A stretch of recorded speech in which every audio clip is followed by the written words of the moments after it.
성경은 우리가 죄인이라 하는 사실을 말씀하시는데, 우리가 죄인이라는 사실을 증명해 주는 한 가지가 있다면 그것은 우리가 선과 악을 스스로 판단한다 하는 것입니다.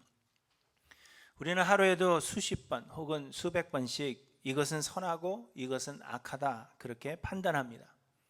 정치 이야기를 하면서 이 사람은 선하고 저 사람은 악하다 그렇게 판단하고, 또 이 정당은 선하고 저 정당은 악하다 그렇게 판단하는 것입니다. 연예인들의 스캔들은 자신의 의로움을 증명하기에 아주 좋은 기회가 되고, 또 우리는 우리 주변에서 일어나는 모든 일들의 선과 악을 스스로 판단하는 재판관이 되는 것입니다. 그런데 하나님은 무슨 일이든지 혹은 누구든지 판단하고 비판하는 것 자체를 금하십니다. 왜냐하면 우리가 선과 악을 판단하는 것이 하나님 앞에 죄이기 때문입니다. 그래서 성경은 우리에게 비판하지 말라 그렇게 말씀하시는 것입니다. 세상의 모든 만사가 하나님의 계획하심 가운데 있고 하나님이 주관하십니다. 그런데 하나님의 생각은 우리의 생각과 다르고, 그래서 우리의 생각으로는 이해할 수 없는 많은 일들이 일어납니다. 우리가 선하다 하는 것을 하나님은 악하다 하시기도 하시고, 우리가 악하다고 생각하는 것을 하나님은 선하다고 말씀하시기도 하십니다. 다윗 가문과 사울의 가문이 적대적인 관계에 있을 때 사울의 군대 장관은 아브넬이라는 사람이었고, 그는 다윗의 군대와 싸웠습니다. 그래서 우리는 이 아브넬이 악한 사람이라 그렇게 생각합니다. 그런데 하루는 다윗의 군대 장관 요압이 아브넬을 죽였습니다. 아마 요압은 그가 다윗을 위해서 선한 일을 했다 그렇게 생각했을 것이고, 우리도 요압이 아브넬이라는 악을 심판했다 그렇게 생각합니다. 그렇지만 성경은 요압이 자기보다 의롭고 선한 사람을 쳤다 그렇게 말씀하십니다.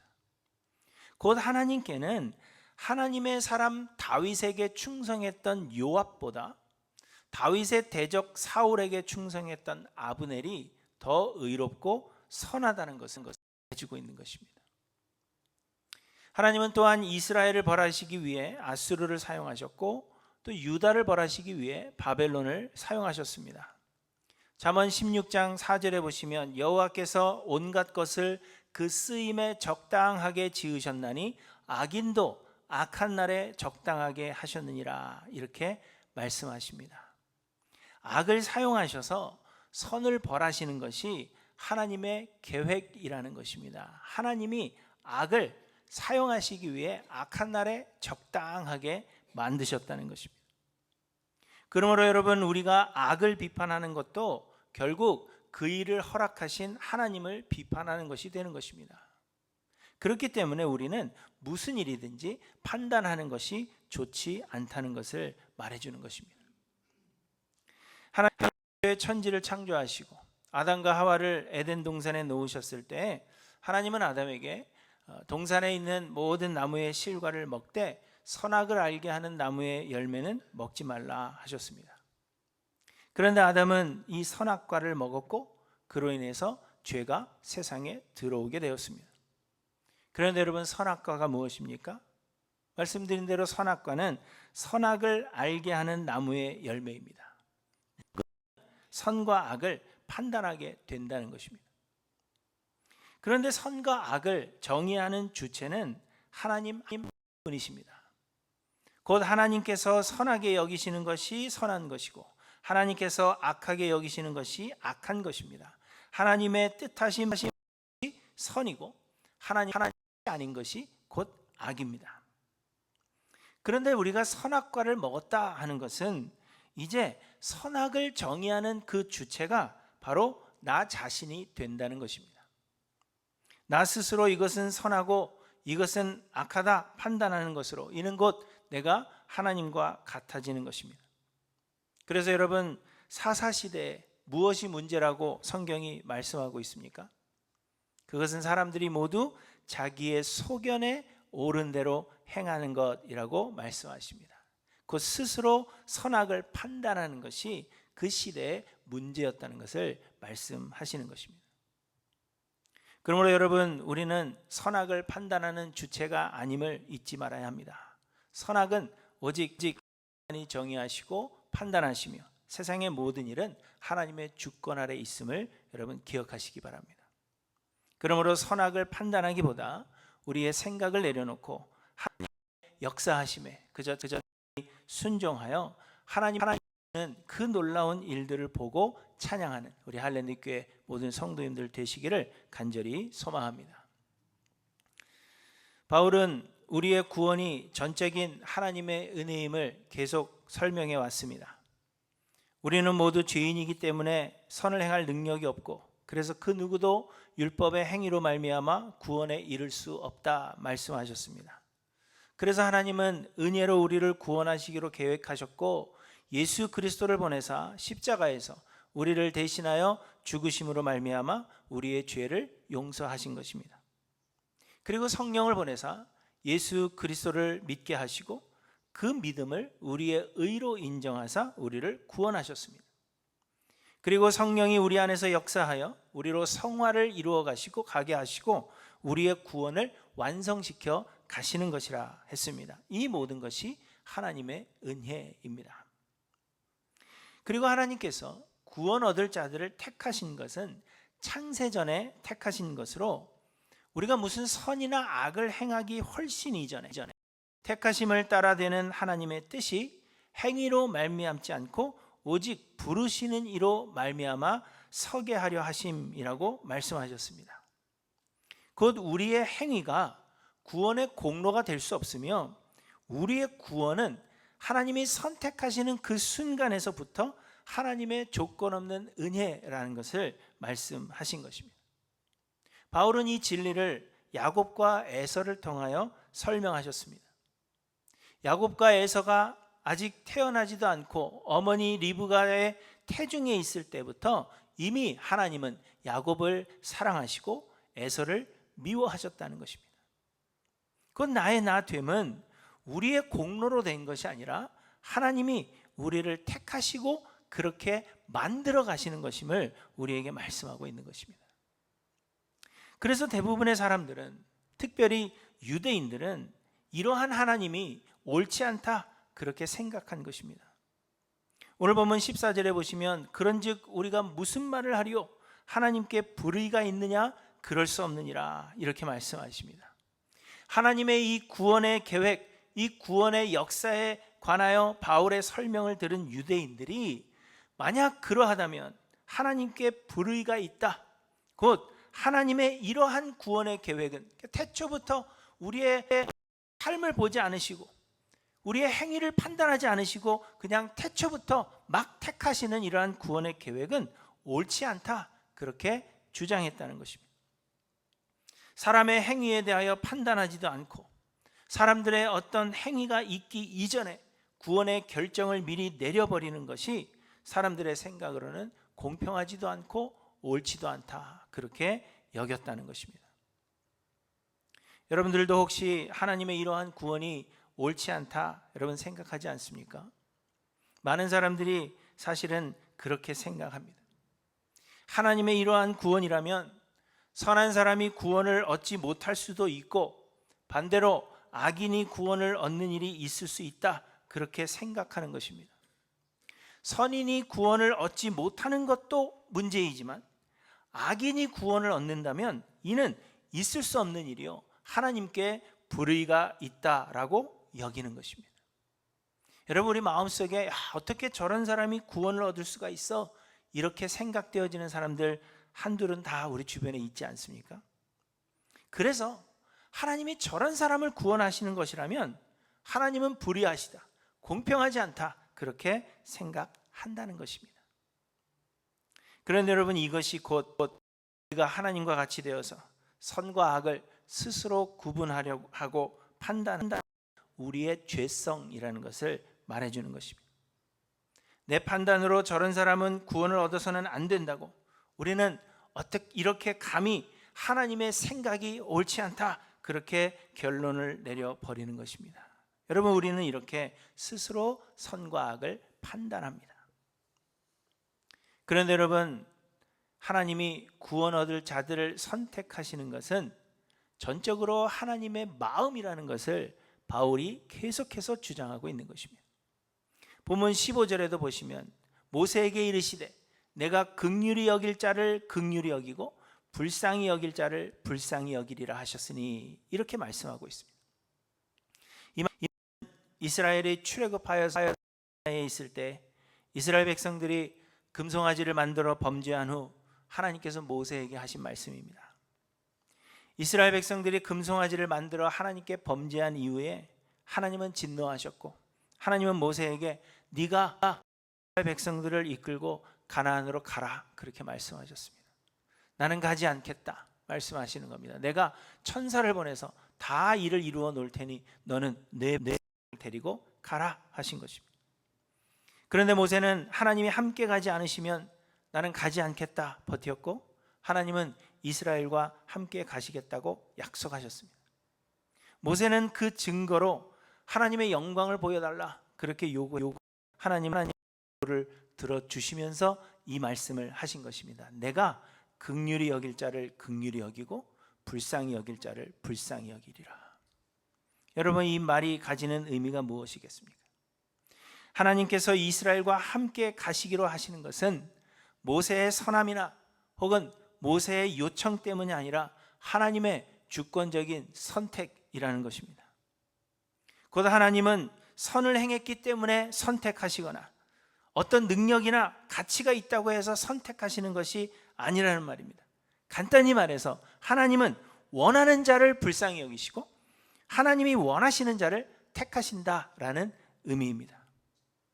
그래서 사람들은 하나님의 이러한 무조건적인 선택이 옳지 않다, 공평치 않다, 그렇게 판단하는 것입니다. 그러나 여러분, 하나님께는 불의가 있을 수 없는 것이 하나님이 곧 선이시기 때문입니다. 어떤 사람이 예수님께 내가 무슨 선한 일을 하여야 영생을 얻으리까 이렇게 질문했을 때 예수님께서 뭐라고 대답하십니까? 어찌하여 선한 일을 내게 묻느냐? 선한 이는 오직 한 분이시니라, 이렇게 말씀하신 것 여러분 기억하실 것입니다. 하나님은 온 세상을 창조하신 창조주이십니다. 세상의 모든 것이 하나님의 것이요, 하나님이 온 세상의 주인이십니다. 곧 하나님이 법이라는 것입니다. 그러므로 하나님의 행하시는 모든 것이 선한 것이고 하나님의 뜻이 아닌 것이 곧 악입니다. 하나님의 뜻은, 하나님의 행하시는 모든 일은 그러므로 하나님의 행하시는 것이 그 어떤 것도 악이 될 수 없다는 것입니다. 오늘 본문 17절에도 보시면 성경이 바로에게 이르시되 내가 이 일을 위하여 너를 세웠으니 곧 너로 말미암아 내 능력을 보이고 내 이름이 전파되게 하려 함이라, 이렇게 말씀하십니다. 우리는 생각하기에 애굽의 왕 바로는 악입니다. 그렇기 때문에 애굽을 사용하시는 하나님을 우리는 이해하지 못하는 것입니다. 그럼에도 불구하고 하나님은 애굽을 사용하실 수 있고 애굽을 통하여 선을 이루실 수 있다는 것을 말씀하고 있는 것입니다. 그래서 하나님의 행하시는 모든 일들이 악일 수 없다는 것입니다.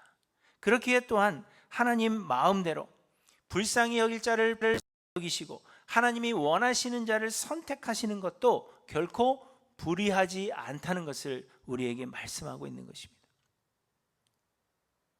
그런데 여러분, 하나님은 왜 그렇게 하시는 것일까요? 왜 하나님 마음대로 선택하시는 것일까요? 이미 설명한 바와 같이 오늘 보면 16절에도 보시면 그런즉 원하는 자로 말미암음도 아니요 다른 박질하는 자로 말미암음도 아니요 오직 긍휼히 여기시는 하나님으로 말미암음이니라, 이렇게 말씀하십니다. 우리의 구원이 전적인 하나님의 은혜요, 우리에게는 조금의 공로도 없다는 것을 알게 하시기 위해서입니다. 그러므로 여러분, 우리의 그 무엇도 결코 자랑되어서는 안 되며 우리는 그저 조건 없이 택함을 받았음에 감사해야 한다는 것입니다. 하나님 왜 나를 택하셨는지, 나에게 공로가 있어서가 아닌데, 내가 가치가 있어서가 아닌데, 그냥 하나님이 선택하시는 그 선택에 내가 들어가 있다는 그 사실 자체로 우리는 하나님 앞에 하고 찬양해야 한다는 것을 우리에게 말씀하고 있는 것입니다. 사랑하는 성도 여러분, 기억하시기를 바랍니다. 모든 것이 하나님의 은혜입니다. 나의 하나님이 우리를 수많은 사람 중에 택하셔서 우리를 구원하셨다는 이 사실을 여러분 잊지 않고 기억하며, 그래서 평생에 하나님을 찬양하는 저와 여러분들 되시기를 간절히 소망합니다. 그런데 또 사람들은 이렇게 질문합니다. 그러면 하나님은 어찌하여 허물하시느냐? 누가 그 뜻을 대적하느냐?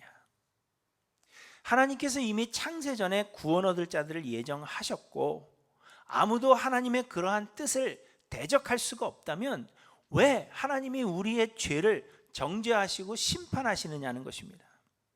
하나님 이미 다 오셨는데 내가 좀 죄를 졌다고 해서 왜 그것이 문제가 되느냐는 거. 어차피 하나님 나를 구원하실 생각이 없었다면 왜 나를 죄인이라고 정죄하십니까? 그걸 질문하고 있는 것입니다. 예전에 어떤 유명한 목사님이 동일한 이야기를 하셨던 기억이 있습니다. 예정설은 하나님의 은혜를 강조하는 데는 효과적이지만 구원 얻지 못한 책임을 죄인들에게 부과할 수 없는 약점이 있다라는 말씀을 하셨습니다. 하나님이 다 예정하셨다는 것은 모든 게 하나님의 은혜입니다 라고 말할 수 있지만 그렇다고 해서 죄인들이 잘못해서 벌을 받는다라고 말할 수 없다는 것입니다.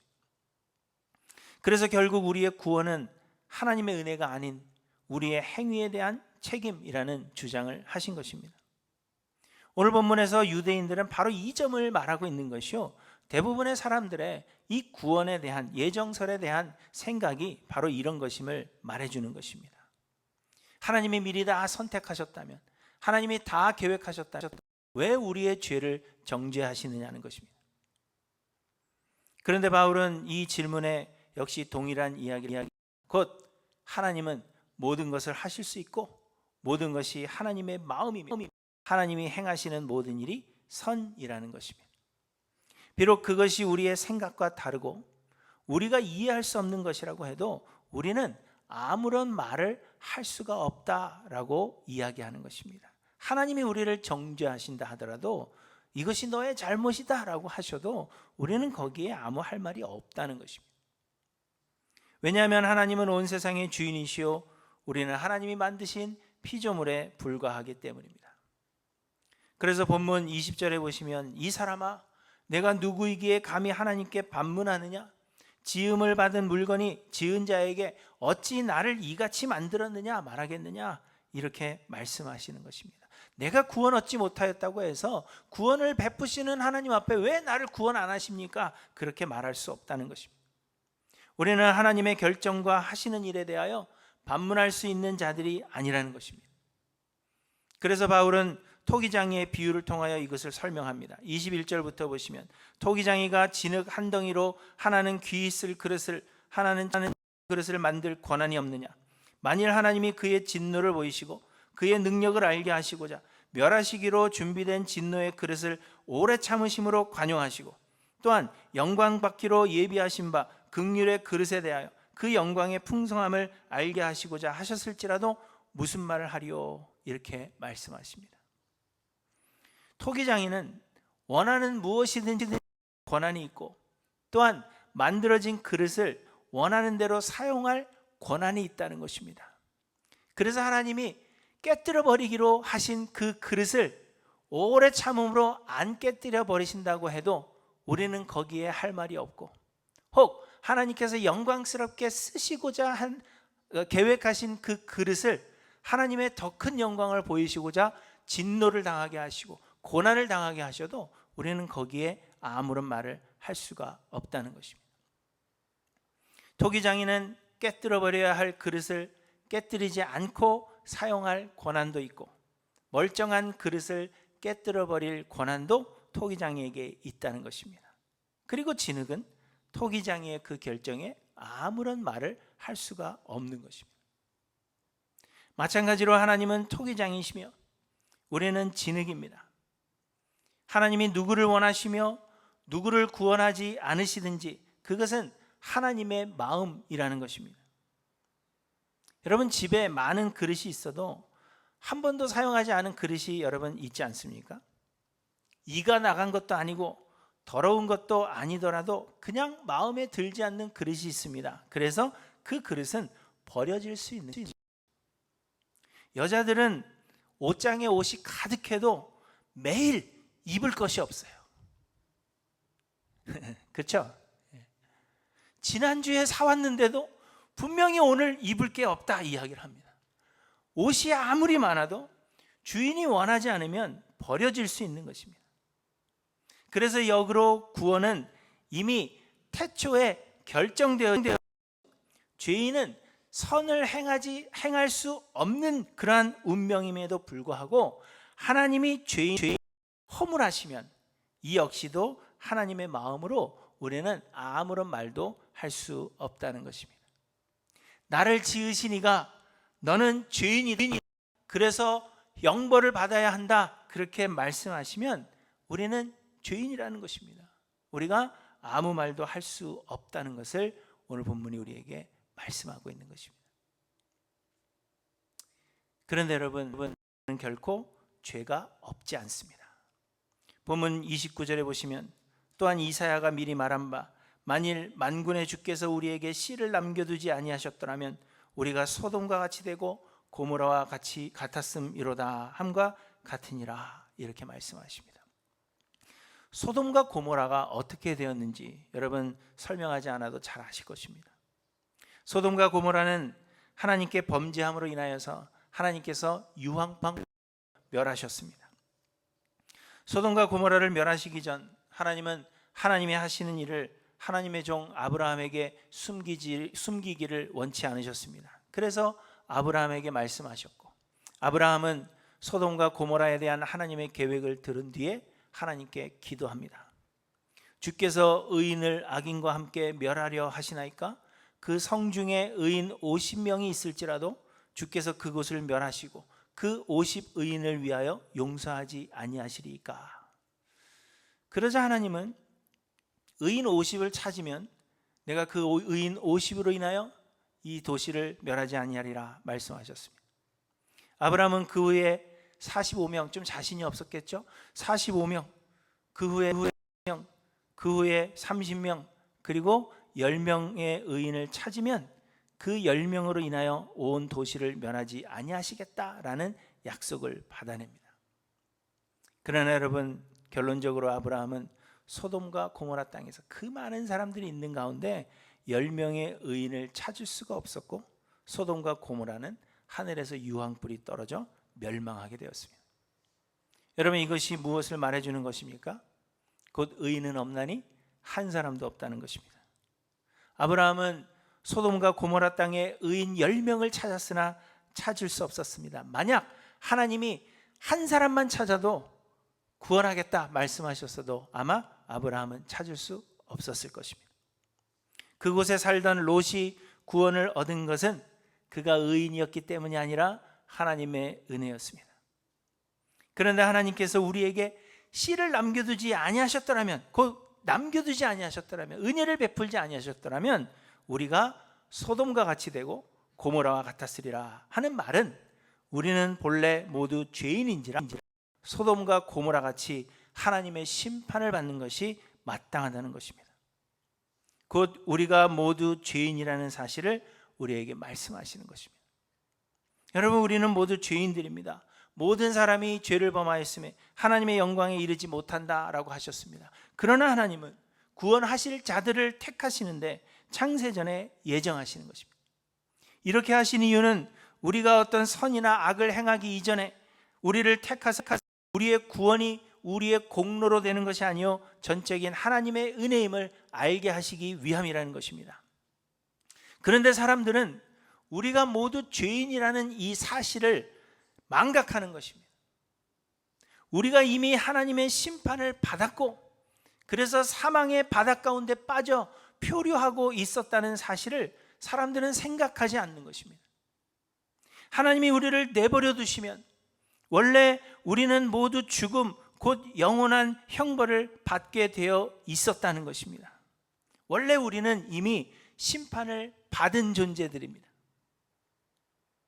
그러나 하나님이 은혜를 베푸사 이미 죽어가는 자들 중에서 몇 사람을 구원하시는 것인데, 사람들은 우리가 모두 아직 죄를 범하지 않은 상태에 있었다라고 생각하는 것입니다.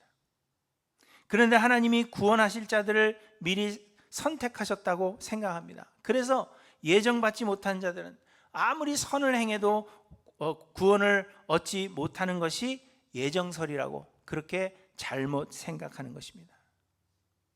나는 아무런 잘못이 없는데, 나는 그냥 중간에 서 있었는데 하나님이 누구는 구원하시고 누구는 구원 안 하시는 것이니까 억울하다, 공평치 않다, 그렇게 생각하는 것입니다. 그러나 예정설이라는 것은 우리가 이미 다 심판을 받아 죽음의 바닥 가운데 빠져 있었다는 것입니다. 거기서 하나님이 몇 사람을 구원하시는 것입니다.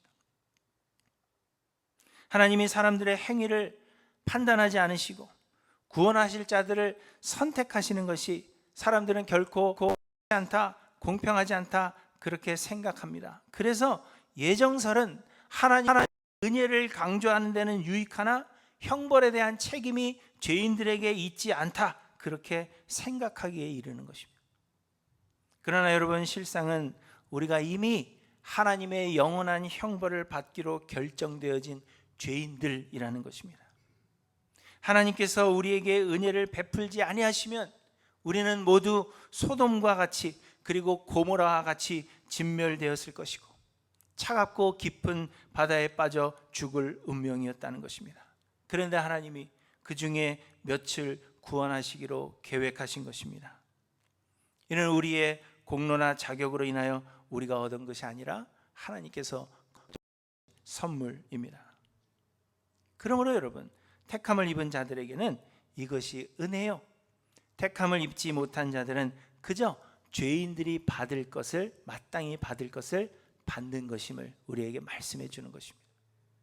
이는 결코 억울해할 일이 아니며 또한 하나님이 불의하신 것도 아니라는 것입니다. 그저 우리가 받은 그 구원이 하나님의 은혜라는 것을 우리에게 설명하시는 것입니다.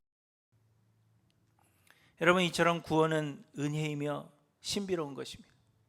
우리의 생각대로 되고 이해할 수 없는 그러한 신비입니다. 선을 행했다고 하여 구원 얻는 것도 아니고 율법을 지켜 행했다고 하여 구원을 얻는 것도 아닙니다. 능력이 뛰어나고 하나님을 향한 열심이 있다고 해서 구원을 얻는 것도 아니라는 것입니다.